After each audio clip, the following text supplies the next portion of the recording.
What's going on, guys? Welcome back to the video. It's your boy Anthony. And Gooch. And we're here to break down episode 4 of The Last of Us. So the title is Please Hold to My Hand, which is a reference to the Hank Williams song that we get to hear. Very old school kind of saying. Yeah, really cool. The lyrics in that song, too, kind of echo the violence that's going to kind of occur from here on out throughout the rest of the story. Speaking of violence, we open up with Ellie kind of admiring her new acquisition, her new pistol that she found, Frank's pistol that she found in the drawer. And she's, taking it apart, looking at the bullet, she's smelling it, probably smells like gunpowder. Like, she's really admiring it and almost like looking forward to being able to use it, which we definitely get paid off in this episode. She seems kind of comfortable with it too, right? Mm-hmm. I mean, I think a lot of kids wouldn't even know how to cock it back, pop the bullet out, get the clip out, Yep, it's a different world, that's for sure. And she did go to Fedra school, so I'm sure, instead of like geography and stuff, it's probably like gun maintenance and, just typical ways of how to survive in this world. So then we get to Joel trying to get some gas out of the gas tanks of the cars that are scattered throughout. They kind of get their stuff together, and Ellie's trying to get explained like the siphoning of the gas, and Joel really doesn't have a very good explanation of it. He just kind of BS's in that moment, and Ellie definitely calls him out. And then we get a pretty cool payoff for people that played the game. Ellie pulls out the infamous joke book that we get throughout the first game. The joke book. Yeah, it's just it's the exact same joke book. Exact same joke book, same title. Game. Yeah, because you get a chance to kind of look at it up close, and it's, they matched the book one for one, which was pretty funny. And then also the jokes are like dad jokes, like really lame. Super corny. Yeah, right. It's funny, you know what I mean? And it gives Joel and Ellie a moment to bond, which I really like. They're coming together a lot more. Like Joel's starting to realize that Ellie is filling that role of the person he needs to protect. And, he's going to have to prove it in this episode. So we get in the car and we get another funny moment from the game. Ellie finds Bill's, little porn stash in the back of the truck. Porn magazine. Oh, yeah. So she whips it. And just like in the game, she checks the centerfold. Joel's trying to stop her from looking at it, but he's driving, so he can't. I think she says, "Whoa, how's he even walk around with that thing?" Yeah, Joel's like, "No, don't do that. Put it away." She wants to see what all the fuss is all about. And, she got the little payoff, and then she messes with him. She's like, "Why are the pages all stuck together?" And Joel's like, "Oh, I can't. How am I going to explain this?" You know what I mean? And then she just she tosses the magazine out, and it's just like how it plays out in the game, which is really cool. And then you kind of understand that the moments of levity are going to lead to a little bit of chaos, but they eventually get to a camp. Joel pulls off of the road, and they, set up camp for the night. They don't want to start a fire. Joel has a little gas cooker, I guess is what it is. So he's able to kind of heat up some food for everybody without making a fire. And Ellie's like, why don't we make a fire? And she's like, is it for the infected? He's like, no, you got to watch out for people, out here. It's not really infected that you got to watch out for. So they're really setting us up for this encounter that they're about to have. And I thought that was a really nice moment, too, because Ellie's been sold as kind of a tough young girl. Like I said, we even just saw her handle a gun, even though it might be somewhat new to her.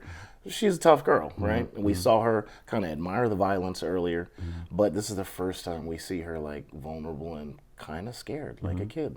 Yeah. Because before she will go to sleep, she asks Joel, she's like, what are we worried about? We're worried about people?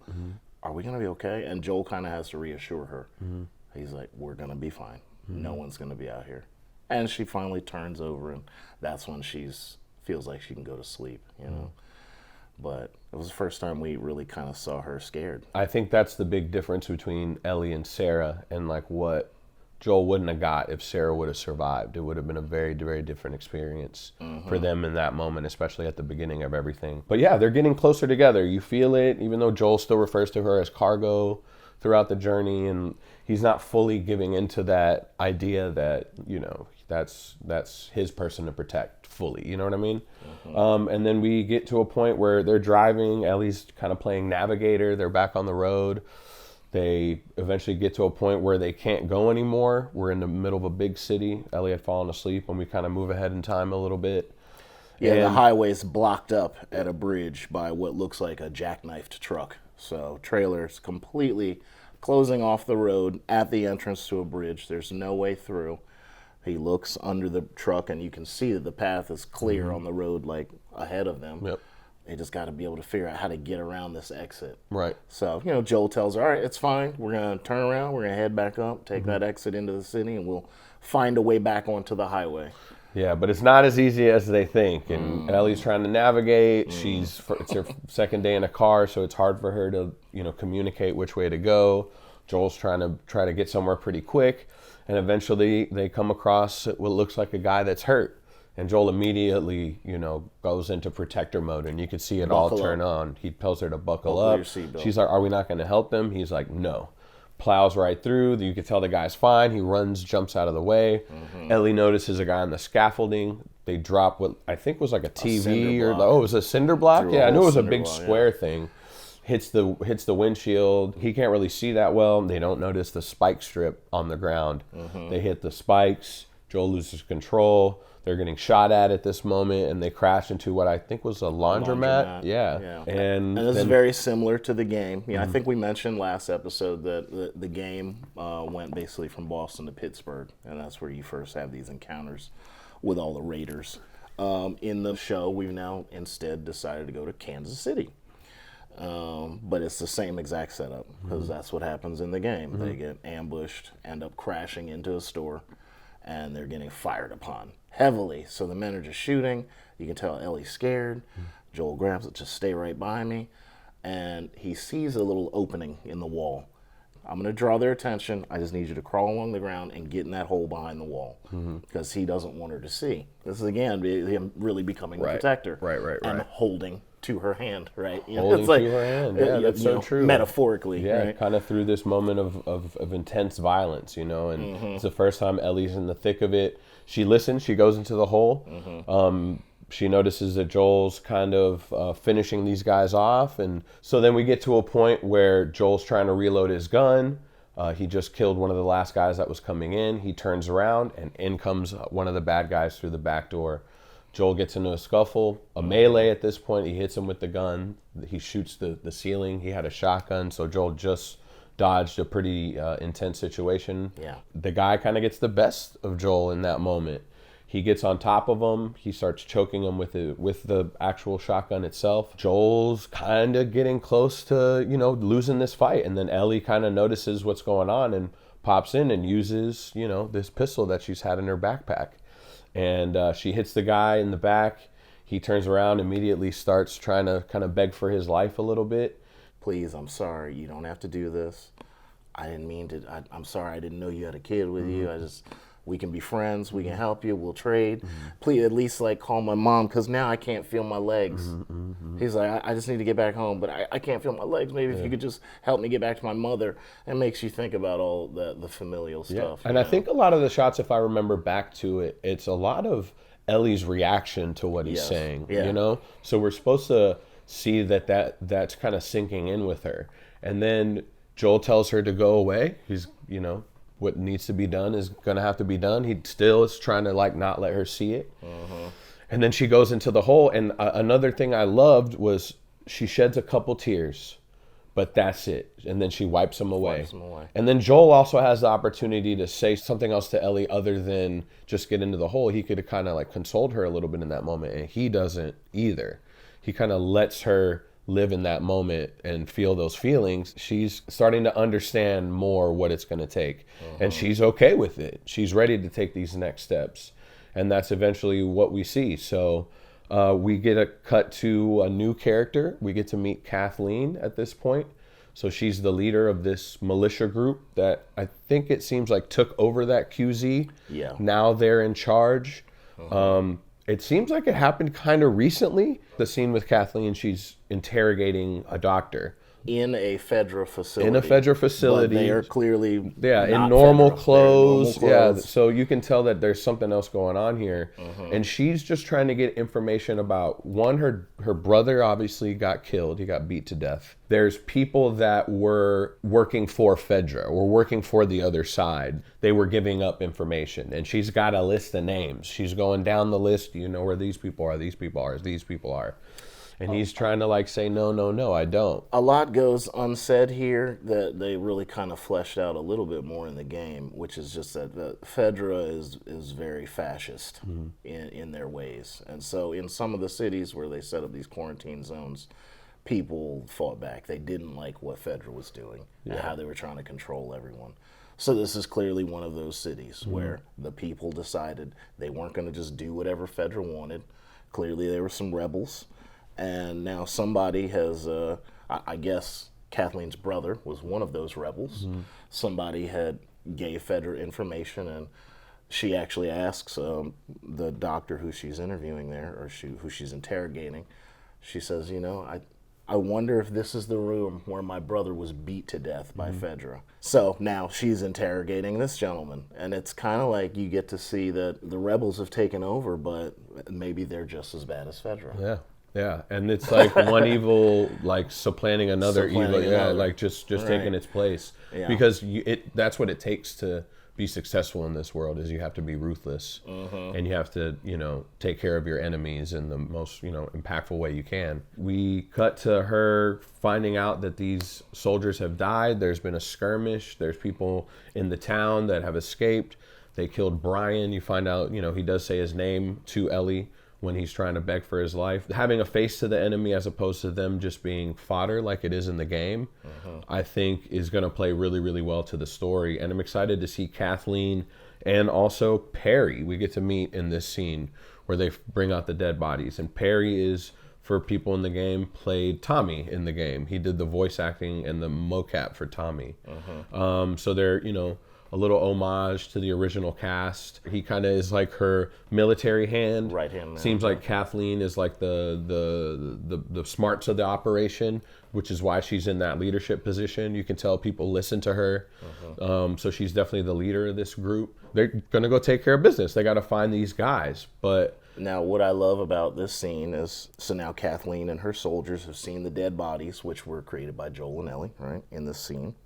She says, because she thinks maybe one of them's still alive, she's like, can we help him? What if I had a doctor?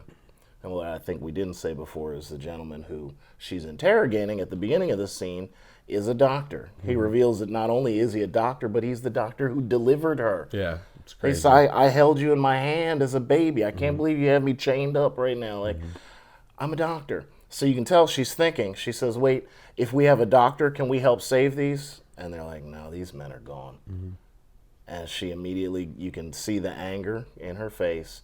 She turns back around, goes right inside the facility, tells them open up the cell again, pulls out her gun, and immediately executes the doctor. Which I think shows, you know, her ruthlessness and her ability to do what it takes and kill whoever it takes to protect the people that she loves. So Joel and Ellie are now kind of held up in like a department store or something.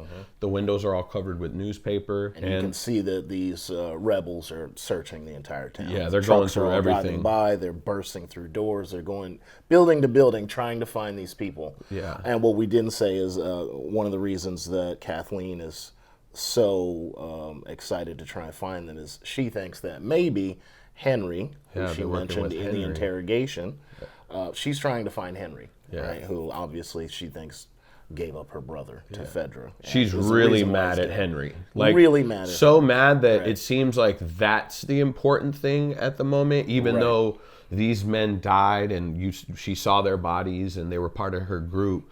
That idea of her brother and his death is taking precedent for her. I mean, she's letting her soldiers do their thing. They're looking for people anyway, so they'll take whoever they can find. Right. But Henry does seem like to be the main target. So I'm excited to see how they integrate this story and change it up a little bit, because they're obviously going in a slightly different direction compared to what the gamers know of Henry and Sam's story. So the rebels believe that maybe these people who came in were brought in by Henry. She says maybe Henry found a radio, maybe he found some other soldiers, maybe getting some support. So let's go find these people. Yeah, they refer to them as mercs. I want you to find them all, and I want them all dead. So now they're searching the town. Like you said, Joel and Ellie are hiding up in the store.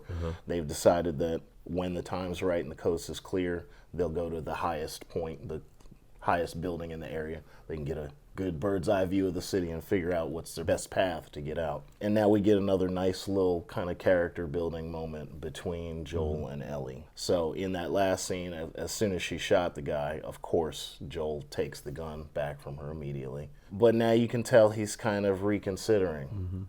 And he's like, have you used one of these before? And he actually pulls the gun back out, pops a bullet out of the clip, takes the clip out, puts it in her hand, and says, I'm going to really show you how to use this right. How to hold it.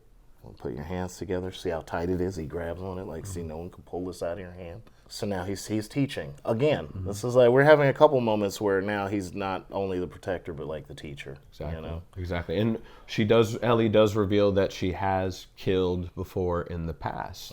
And we're not sure who that could be. Like, we're interested to see how they flesh out that part of the story.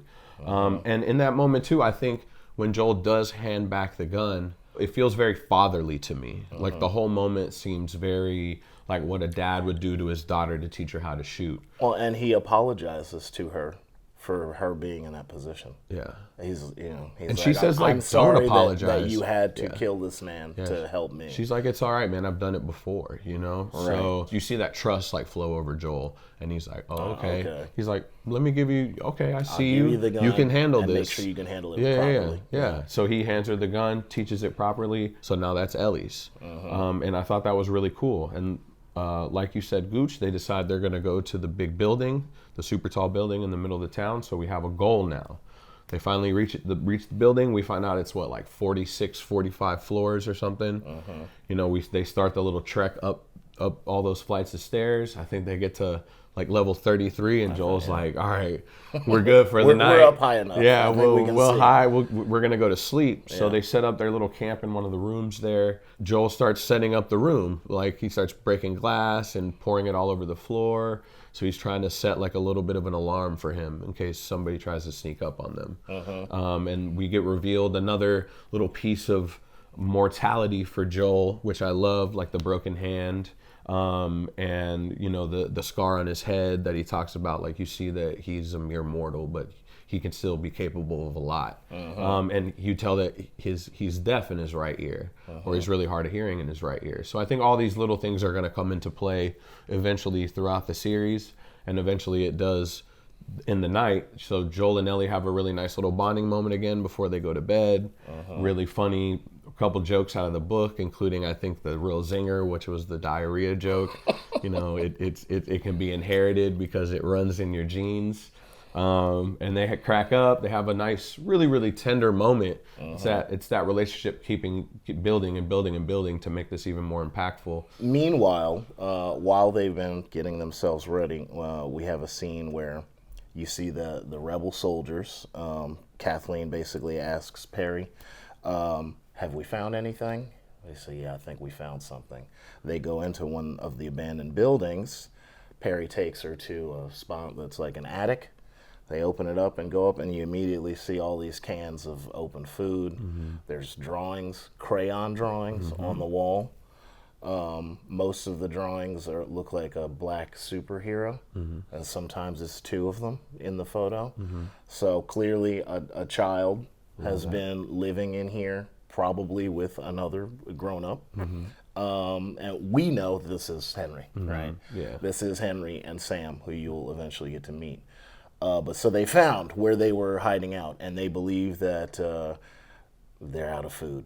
He's like, I think they're out of food. That's why they left this hiding spot. And they know they're close. Now, what's interesting is before they leave the building, so he says, come here, I want to show you something else. They open up this door to a room where we see the floor has completely collapsed. It's all broken up and kind of full of rubble. And they look really worried. They're like, oh my God. Suddenly we see the rubble on the floor starts moving, almost like the floor is breathing. Like it moves and hems and haws and moves up and down. And they're like, oh my God, they're so scared. They immediately run out of the room, close the door, like, oh my God. they're obviously setting up something big that is coming from there. And we don't know what it is. Is it infected? Is like what? Is there a lot of them? Like what's going on down there? Yeah, So what's under that rubble? like this kind of entire episode, I feel like it's setting us up for a really interesting story with Henry and Sam. So we get to meet them at the end of the episode. So Joel, even with all that preparation, they still get snuck up on. Ellie wakes up Joel, and he's got a gun in his face. Ellie's got a gun to her face, and it's Sam, and he's just telling her to just be quiet. Yeah. Because we're about to see like what these guys are all about, what they're capable of, and what their motivations are. And then there was one other little Easter egg. Whenever they're driving into Kansas City, you can see a big roller coaster that's pretty familiar for a lot of you fans out there. Yeah. If you don't know, we also do a channel called GP Coasters because we're roller coaster enthusiasts. And so I love seeing a little appearance of Mamba at Worlds of Fun, which is an amusement park in Kansas City. We've ridden that roller coaster. I recognized it immediately, even though they'd aged it to make it look like, it had been sitting crazy there for 20 years with vines growing up in. So just a little shout out from my coaster fans out there. Look out for our other channel, GP Coasters. But thanks for reaching into the video, guys. Please like and subscribe. Leave a comment what your favorite part is. Let us know what you think might be under that floor. But yeah, thanks for joining us, and we'll catch you guys on the next episode. I'm Gooch. I'm Anthony, man. Take it easy, guys. We'll see you. Peace.